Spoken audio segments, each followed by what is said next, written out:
कि बहुजन समाज पार्टी ये आंदोलन के पीछे नहीं लगती जैसा कि आज का आंदोलन है। हमें बाबा साहब अम्बेडकर का स्मारक चाहिए, क्योंकि बहुजन समाज पार्टी कभी भी मांगनी ना तो किसी यूनिवर्सिटी के लिए यानी कि विद्यापीठ के लिए मांगनी रखती है और ना तो किसी स्मारक के लिए।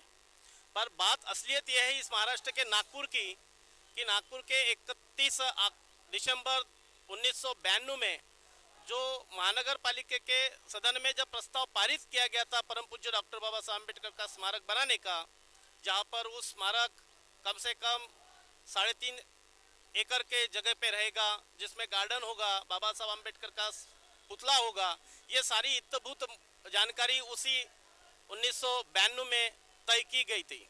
लेकिन आज 2016 आ गया है। आज 2016 बीतने के बाद 24 साल बीतने के बाद कांग्रेस की सरकार काफी सालों तक होने के बावजूद भी वो कर नहीं पाई, क्योंकि उसने अपना जीता जाता उदाहरण पेश किया।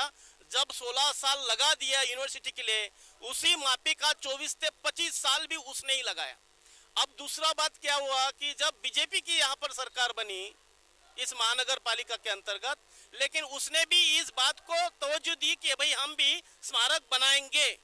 और बनाएंगे की बात जब बोली गई और जब प्लान आगे आने लगा तो यही बीजेपी ने जो काम कांग्रेस ने किया रुकावट का, वही सेम तरीका अपनाया बीजेपी ने।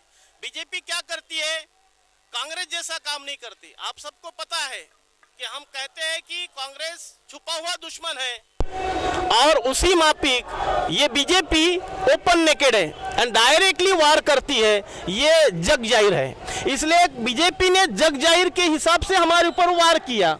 और वार कैसा किया कि बोला गया कि बाबा साहब अम्बेडकर के उस स्मारक हम बनाएंगे, वहां पर बहुत अच्छा पुतला होगा, सारी बात होगी।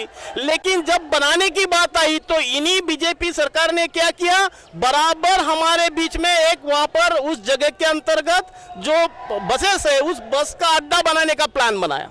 यानी बिल्कुल सोची समझी साजिश के अंतर्गत बराबर हमें दिशा भूल किया। इसलिए इनके करनी और कतनी में फर्क है। पर बहुजन समाज पार्टी का एक ही विश्वास है कि चाहे कांग्रेस रहे या बीजेपी रहे, ये दोनों की धारा एक ही है, बोलती और कुछ और करती कुछ है। इसलिए हमें नागपुर के सारी जनता को एक आगाह करना चाहते हैं कि आने वाले समय के अंतर्गत जो महानगर पालिका का इलेक्शन होने जा रहा है, जहाँ बहुजन समाज पार्टी एक अपनी बात बहुत अच्छे से बताएंगी और बाबा साहब अम्बेडकर का स्मारक उस महानगर पालिका के अंतर्गत महापौर बनाकर ही वो स्मारक बनाएंगी और आखिरकार दम लेंगी। यही बात मैं कहना चाहूंगा। धन्यवाद।